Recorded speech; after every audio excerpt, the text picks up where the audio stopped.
Hello, हे बघा 2 minute हे बघा इथली आताच आपण प्रस्थापिताच्या विरोधात दंड ठोपटलेत. त्यांनी काय केलं आपल्या विरोधात? लाईट घालवले.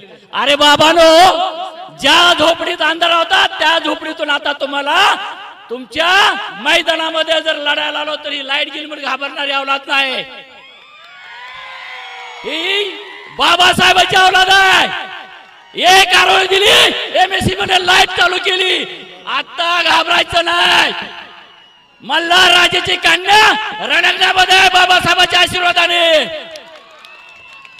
आणि निश्चित या तालुक्यामध्ये परिवर्तन झाल्याशिवाय राहणार नाही. इथली जनता आताची लाईट विसरणार नाही. मित्रांनो, पाटील देशमुख तुम्ही कितीही कार्य करा, आमचा चिल्ला लय मजबूत आहे.